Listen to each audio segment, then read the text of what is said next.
So it's another week and we got the shop live just yesterday. Matt's installing temporary lighting until we get the real lighting. Got the panel, we got the 2 runs for heat. This is blowing out nice hot air, so, but it's all going out the door. But all right, we're gonna install this and get conduit and then be done with it.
Looks good.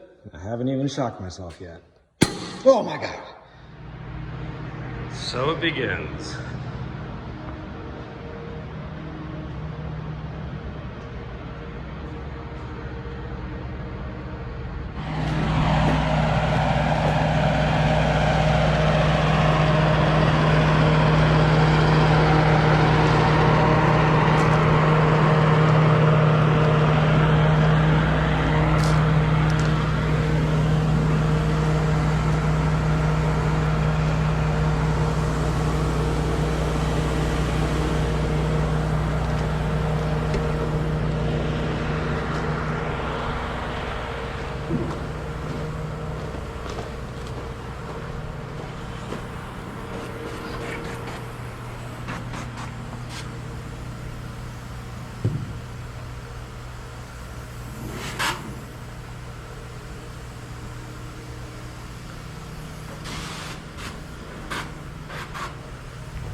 been a while since I posted an update, but the shop is fully insulated now.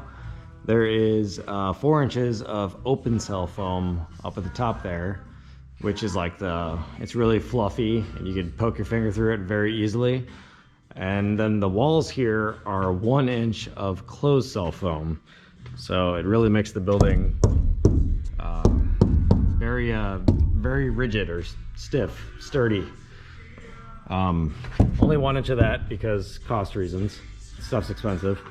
And yeah, so just acoustically, bumping the little party in the box here, it's very good sounding in here now. Before it sounded like you were having a rave in a Pepsi can, but way better. And for my neighbors over yonder, this thing acted like a giant passive speaker, so like it got very loud.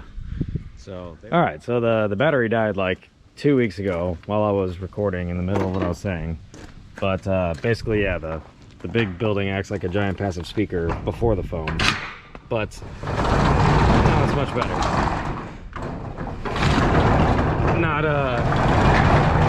Not too excited about how that latch works, but can fix it all in due time. But yeah, overall progress is great. The network rack is installed like last weekend or 2 weekends ago when I was recording last. I had the tractor lifting this up to install it up there. There's no need for a 24 rack unit network rack qubit, but it's what I do for a profession, so I might as well make it look nice. And all the nerd stuff can go up in there, so that makes it easy. HVAC holds temp in here, great. It's like 38 degrees outside right now. Thermostat is set on 47 to keep it in here at all times, and it's currently 50, so it's doing great.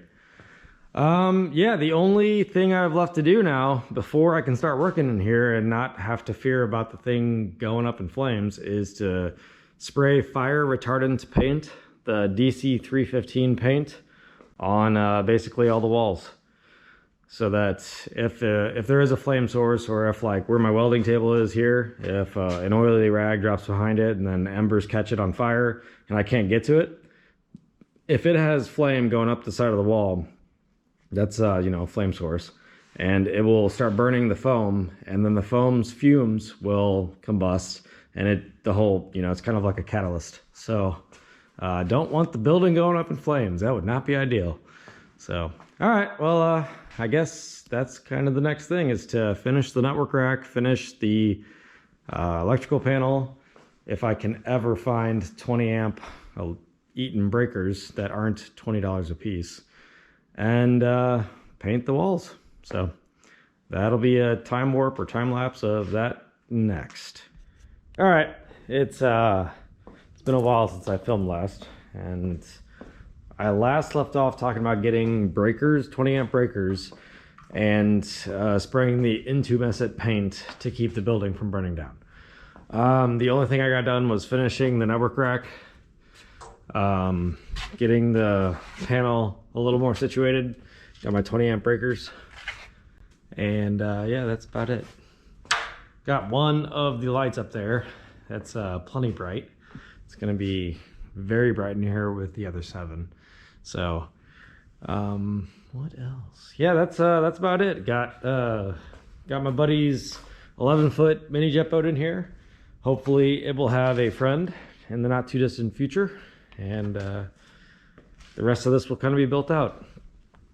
The most important thing now is the network with the fiber and all that good stuff is ran. So there's my access point, speaker, radio, and then I have my Airport Express for AirPlay, and you can see up there the switch that's using a magnet mount on the side of the rack there, with the fiber and the PoE powering the access point. Pretty slick. All right, so I'm finishing the lights here. The only light I have actually ran on the circuit is that one, which light switch is over there, and that is bumping.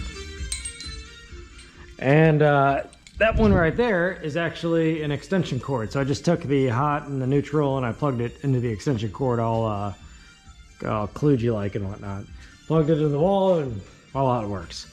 But that's not on the circuit, so or the switch to run. So I need to finish the remainder of these.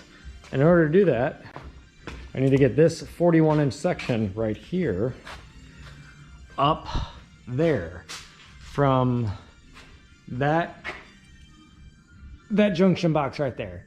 So that run right there, and then it's gonna run the unistrut down into the light. So yeah, all right, I'm gonna finish these up and be done with the lights. Except for there's still gonna be two down there right above the Bridgeport mill and the welding table that I've yet to install, but that's not necessary right now. So, all right, here's the time warp.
All right, one step closer. Each one of these little units here are 15,000 total lumens. So 15 times 6, whatever that is, 90,000.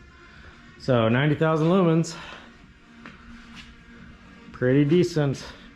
You can tell up in the corner here, like if I were to have a bench here or something, like if I was working right here, I'd be casting shadows on the things I'm working on. So that's the reason why down here I am planning on having another light directly above so that there's no shadows cast on the workbench, and then another light right there where the welding table is, so there's no shadow cross sections or any weirdness. But yep, pretty bright.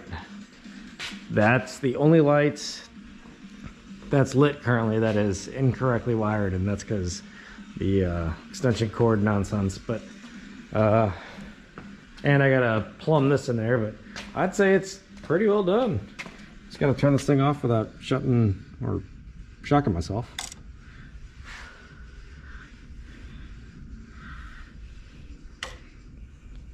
Voila. Alrighty. Now this is the end. I will, I guess the next video, I might have another jet boat, or I might be putting up paneling. I don't know. Who knows? All right, that's the end of this.